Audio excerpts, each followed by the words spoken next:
Hey everyone, welcome to our channel study smart with हर के। आज हम लोग 10 अक्टूबर 2024 के आर्टिकल देखेंगे जो कुमार गौरव सर की क्लास का revision. So let's get started without any further delay. Question number 1 में देख लेते हैं।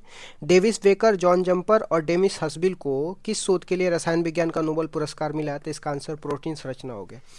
केमिस्ट्री में 2024 का नोबेल पुरस्कार मिल गया। इसको ट्रिक के थ्रू आप याद कर सकते हैं। बकरा प्रोटीन खाकर हंसा, बकरा से याद कर सकते हैं बेकर, जिसमें डेविस बेकर है, इन्होंने प्रोटीन निर्माण किया है, ठीक।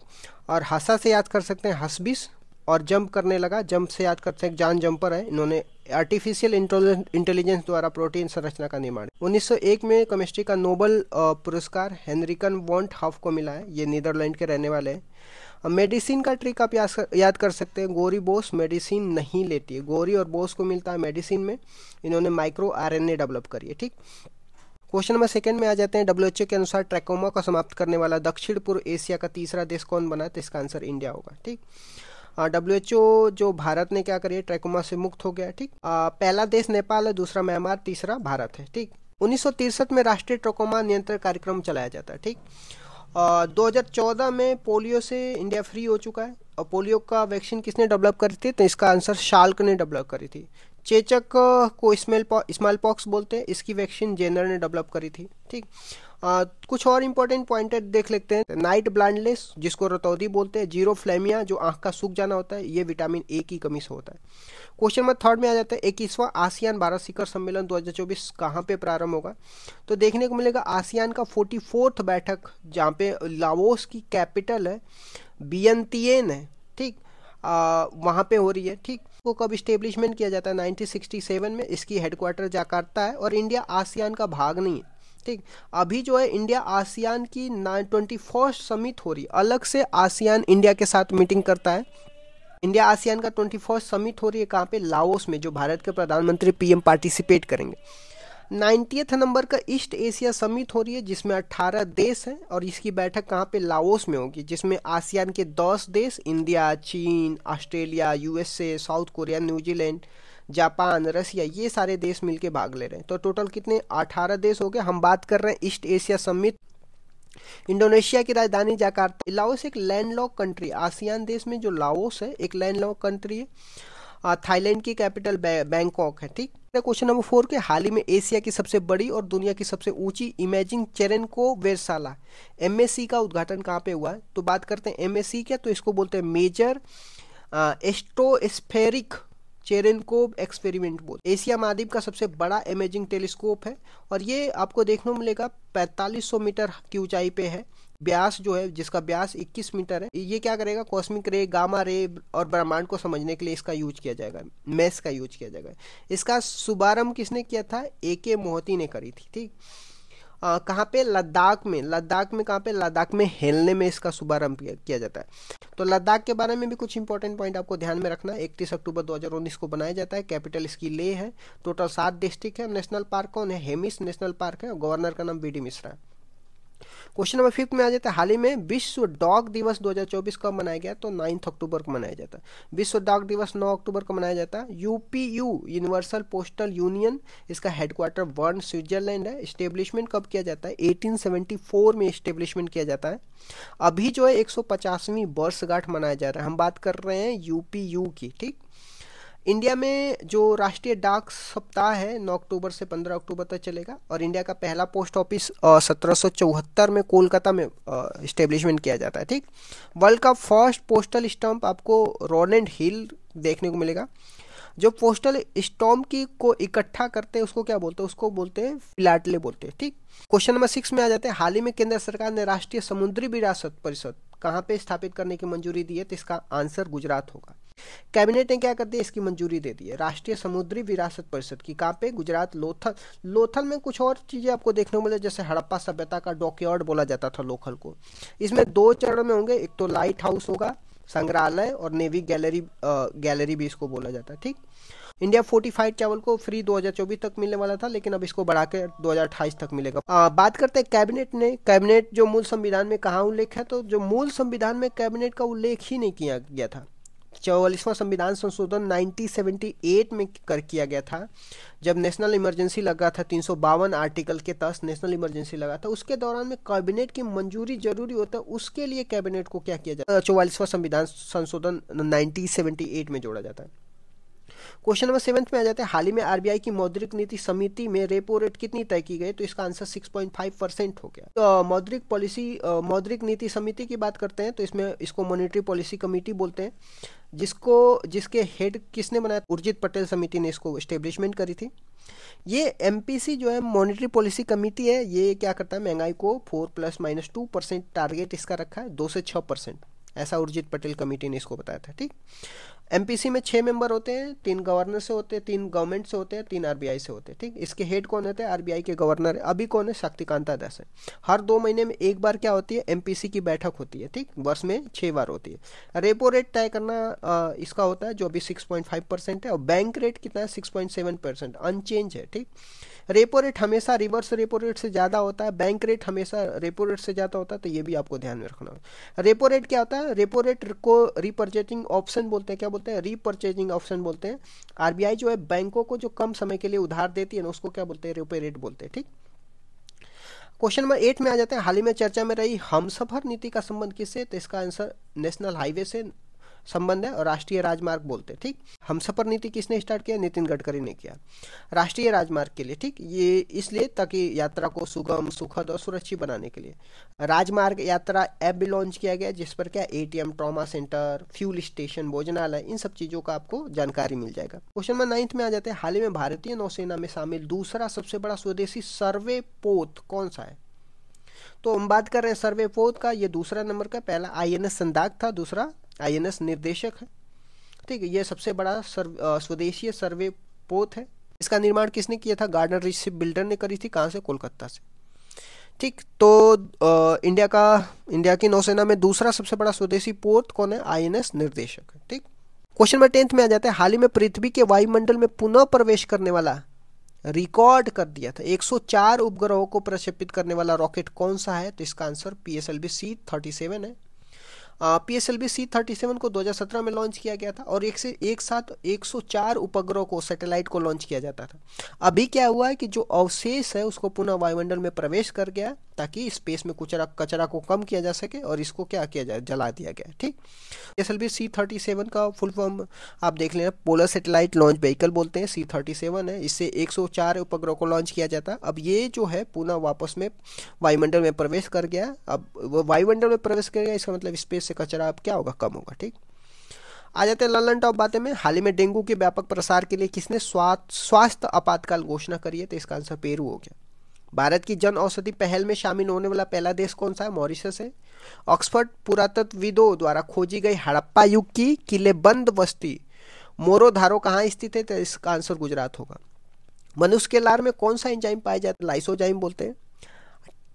टाइलिन एंजाइम जो है कार्बोहाइड्रेट का पाचन करता है। टाइलिन एंजाइम क्या करता है, कार्बोहाइड्रेट का पाचन करता है। भारत मलेशिया के बीच में द्विपक्षीय समुद्री अभ्यास, समुद्र लक्ष्मण कहाँ पे आयोजित हुआ, तो इसका आंसर विशाखापट्टनम होगा। प्रतिवर्ष विश्व वन्य जीव दिवस कब मनाया जाता है, तो 3 मार्च को मनाया जाता है। आईएनएस जटायु का उद्घाटन कहाँ पे हुआ, तो लक्षद्वीप में हुआ। श्वेत प्रकाश के वर्णक्रम में प्रिज्म द्वारा सर्वाधिक विचलन होने वाला कौन सा रंग है, तो सबसे ज्यादा आपको वॉयलेट देखने को मिलेगा। आप जब भी कोई लाइट को प्रिज्म से पास करोगे तो 7 कलर में डिवाइड होगा, उसको विवजोर से याद कर सकते हैं, VIBGYOR। और सबसे कम किसका होता है, रेड का होता है। सबसे मैक्सिमम किसका होता है, वॉयलेट का होता है। ठीक, विचलन सबसे ज्यादा वॉयलेट का होगा। एक दंत चिकित्सक कौन सा दर्पण का उपयोग किया जाता है, तो दंत चिकित्सक है कौन से दर्पण का, अवतल दर्पण का प्रयोग करता है, छोटी वस्तुओं को बड़ा देखने के लिए, दंत चिकित्सक। बेंजीन का रासायनिक सूत्र क्या होगा, बेंजीन का रासायनिक C6H12 होगा। बेंजीन का फॉर्मूला आप देख सकते हैं, ऐसे बना सकते हैं, कितने 6 कार्बन होते हैं और 12 हाइड्रोजन होंगे। ठीक, हाल ही में किस राज्य की आभूषण कला सिल्वर फिलिग्री को जीआई टैग मिला है, तो उड़ीसा की आभूषण कला है सिल्वर फिलिग्री। गर्भपात को संवैधानिक अधिकार बनाने वाला दुनिया का पहला देश कौन सा है, फ्रांस हो गया। एक पार्सक कितने प्रकाश वर्ष के तुल्य बराबर होता है, तो एक पार्सक में कितना होता है, 3.26 लाइट ईयर होता है। एक जूल में कितने गर्ग होते हैं, एक जूल में 10⁻7 गर्ग होते हैं, और जूल और गर्ग आता है ऊर्जा कार्य का यूनिट होता है। ठीक, हाल ही में बिम्स्टेक संकाय विनिमय कार्यक्रम कहाँ पे आयोजित हुआ? तो इसका आंसर ढाका होगा। बीएसएफ की पहली महिला स्नाइपर कौन बनी? इनका नाम सुमन कुमारी है। पृथ्वी सतह के ऊपर या नीचे जाने पर जी का मान पर क्या प्रभाव पड़ता है? तो ये जब पृथ्वी सतह के ऊपर या नीचे जाएंगे तो जी का मान क्या होता है? घटता है।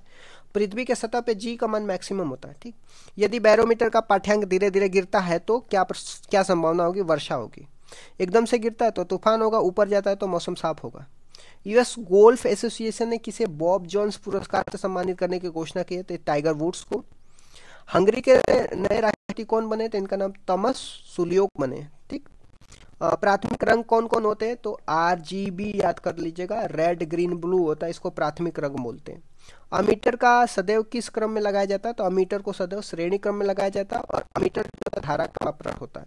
वोल्टमीटर को समांतर क्रम में लगाया जाता है। ठीक, पहले राष्ट्रीय डॉल्फिन अनुसंधान केंद्र का उद्घाटन कहाँ पे हुआ? तो बिहार में हुआ। और भारत की पहली अंडर वाटर मेट्रो कोलकाता में देखने को मिलेगा, हुगली रिवर पे। पोजिट्रॉन की खोज किसने किया था? एंडरसन ने करी थी। परिपथ की लंबाई घटाने पर प्रतिरोध पर क्या प्रभाव पड़ता है? तो देखो, लेंथ घटाने पे रेसिस्टेंट बिगड़ जाता है। तो length equal to rho L by A होता है लेंथ, और ए को क्या बोलते हैं? अनुप्रस्थ काट का क्षेत्रफल बोलते हैं। रेजिस्टेंस का यूनिट क्या होता है? ओम होता है। रेजिस्टेंस का यूनिट क्या होता है? ओम होता है। हाल ही में वैश्विक मीथेन उत्सर्जन को ट्रैक करने के लिए मीथेन सैट उपग्रह किसने लॉन्च करी है? तो स्पेस एक्स ने लॉन्च करी है। राष्ट्रीय युवा संसद महोत्सव 2024 में प्रथम स्थान किसे मिला? तो यतिन भास्कर को मिला। CO2 के 70% भाग का परिवहन किस रूप में होता है? तो O2 का परिवहन हीमोग्लोबिन करता है। CO2 का परिवहन बाइकार्बोनेट करता है 70%। एक धड़कन में लगभग कितना रक्त हृदय द्वारा पंप होता है? तो 70 ml होता है। और 1 मिनट में हृदय कितना? 72 बार पंप करता है। भारत की पहली सरकारी स्वामित्व वाला OTT प्लेटफॉर्म सी स्पेस किसने लॉन्च करी है? तो केरला ने लॉन्च करी है। भारतीय तटरक्षक बल पोर्ट ब्लेयर में संयुक्त अभ्यास सी डिफेंडर 2024 किसके साथ प्रारंभ करेगा? तो इंडिया USA के साथ। जाइलम फ्लोएम का कार्य क्या होता है? जाइलम ज से जल होता है, जल ले जाता है। फ से फ्लोएम, फ से फूड होता है, खाद्यान्न को ले जाता है। तो फ्लोएम किसको ले जाता है? फूड को ले जाता है। जाइलम किसको ले जाता है? जल को ले जाता है। सर्वदाता और सर्वग्राही रक्त कौन सा होता है? तो O सर्वदाता होता है, AB सर्वग्राही होता है। नाटो का 32वां सदस्य कौन बना है? तो नाटो का 32वां सदस्य स्वीडन बना है। भारत में फार्मूला 1 ईंधन स्टॉर्म का उत्पादन करने वाली पहली देसी कंपनी का नाम क्या है? इंडियन ऑयल है। कैडलेस एक्सप्रेस 2024 का आयोजन कहाँ पे हुआ? तो सेशल में होगा। ऊर्जा मुद्रा किसे कहते हैं? ATP को बोलते हैं। ATP का फुल फॉर्म क्या है? एडिनोसिन ट्राइफॉस्फेट बोलते हैं। होता है। तारकाय का कार्य क्या होता है? कोशिका विभाजन होता है। अब आ जाते हैं बिहार दर्शन में। बिहार के प्रमुख नृत्य देख लेते हैं। बिहार के प्रमुख नृत्य आपको विदेशिया, जाट जाटिन, झुमरी महिलाएं करती हैं। ठीक, बिहार के इतिहास की बात करते हैं तो मगध में राज करने वाले राजवंश को आप याद कर सकते हैं ट्रिक के थ्रू, हंसना मोई मोई करके। ह से क्या हो गया? हर्यक हो गया। श से शिशुनाग हो गया। न से नंद वंश हो जाएगा। मौर्य हो गया। शुंग वंश होगा। हर्यक वंश का टाइम पीरियड 544 से लेकर 412 ईसा पूर्व तक, और बिंबसार ने इसको स्टेब्लिशमेंट करी है। शिशुनाग का टाइम पीरियड 412 से लेकर 344 ईसा पूर्व, शिशुनाग ने स्टेब्लिशमेंट करी है। नंद वंश का स्थापना 344 से लेकर के 323 ईसा पूर्व, और महापद्मनंद ने स्टेब्लिशमेंट करी है। मौर्य वंश का स्थापना 323 से लेकर 148 ईसा पूर्व तक चंद्रगुप्त मौर्य ने करी है। शुंग वंश का स्थापना 148 से लेकर 75 ईसा पूर्व तक पुष्यमित्र सिंह ने करी। अब बात कर लेते हैं हर्यक वंश की। हर्यक वंश का संस्थापक बिंबसार होगा। बिंबसार, इसकी राजधानी आपको राजगिरी देखने को मिलेगा। सबसे ज्यादा राज करने वाला जो राजा था हर्यक वंश का बिंबसार था। 52 वर्ष तक राज किया। अजातशत्रु को पितृहंता बोलते हैं क्योंकि अजातशत्रु ने अपने पिता का क्या हत्या करी थी, और इसने ही अजातशत्रु ने फर्स्ट बौद्ध संगति हुआ था। अजातशत्रु के टाइम में ही फर्स्ट बौद्ध संगति हुआ था। उदयन की बात करें, उदयन इन्होंने अपनी राजधानी पटना रखी थी। पाटलिपुर पहले इसका नाम था, उससे पहले क्या कुसुमपुरा नाम था। उसके बाद क्या होता है? नाग अशोक आ जाते हैं। तो ये जो 4 मुख्य राजा है हर्यक वंश के, बिंबसार, अजातशत्रु, उदयन, नाग, अशोक। ठीक, शिशुनाग वंश की बात करें, इसकी राजधानी वैशाली थी और शिशुनाग जो थे इनके संस्थापक थे। काल अशोक जो है शिशुनाग वंश के शासनकाल में इन्होंने द्वितीय बौद्ध संगति करी थी 383 ईसा पूर्व में। कहाँ पे? वैशाली में करी थी, और उस समय जो अध्यक्ष थे उनका नाम शाब कमीर था। महापद्मनंद थे, इन्होंने नंद वंश का स्थापना किया, और इसका अंतिम शासक जो घनानंद था कौटिल्य ने इनके वंश को समाप्त कर दिया था। इसके बाद मौर्य वंश का स्थापना हुआ था। मौर्य वंश का संस्थापक चंद्रगुप्त मौर्य। चंद्रगुप्त मौर्य का बेटे का नाम बिंदुसार और बिंदुसार के बेटे का नाम अशोका है। बिंदुसार को बोला जाता है महान पिता का पुत्र और महान पुत्र का पिता। मतलब बिंदुसार जो है के पिताजी महान थे और बिंदुसार का बेटा भी महान था। ठीक। अशोका जो था बिंदुसार का लड़का था, इसको प्रियदर्शनी के नाम से जाना जाता है। ठीक। इसके कुछ अभिलेख हैं जो मास्की अभिलेख, गुज्जर अभिलेख, नेतुर अभिलेख, उदय गोलम अभिलेख। ये 4 अभिलेख में अशोका को ग्रेट सम्राट के नाम से जाना जाता है। ठीक। जेम्स प्रिंसप जो है इसने इसके अशोक के अभिलेख को किसने पढ़ा था? जेम्स प्रिंसप ने पढ़ा था। ठीक। बात करते हैं अशोका की। 361 बीसी में क्या करी थी उन्होंने? कलिंग का युद्ध लड़ा था। इसके बाद उन्होंने धम्मचक्र परिवर्तन कर लिया था। कलिंग की राजधानी कहाँ पे थी? तोसली थी। कुल कितने शिला थे? 14 शिला थे। 13वां शिला में धर्मचक्र के बारे में बताया गया। फर्स्ट शिला में क्या? पशु बलि की निंदा किया गया। और टोटल 7 अभिलेख थे जिसमें कुछ इंपॉर्टेंट कौशाम्बी हो गया, रामपुरवा हो गया, लौरिया नंदनगढ़ हो गया। ये कुछ इंपॉर्टेंट स्तंभ लेख है। रामपुरवा आपको बिहार में देखने को मिलेगा, लौरिया नंदन भी आपको बिहार में देखने को मिलेगा। अशोका के दरबार में कुछ इंपॉर्टेंट मिनिस्टर हैं, जैसे समाहर्ता हो गया। समाहर्ता जो राजस्व अधिकारी होते थे। ठीक। सन्निघाता हो गया जिसको कोष अध्यक्ष बोलते थे। सीता अध्यक्ष जो होता था भूमि का अधिकारी होता था। मौर्य वंश का अंतिम शासक का नाम क्या था? बृहदत्त था। और पुष्यमित्र ने इसको मार करके शुंग वंश की स्थापना करी थी। तो मौर्य वंश का अंतिम शासक कौन था? बृहदत्त था। इसके बाद कौन सा? इसके बाद शुंग वंश आता है। ठीक। इस तरीके से मैंने डिस्कस कर दिया। Thank you so much guys, keep loving, keep supporting, bye bye, see you tomorrow.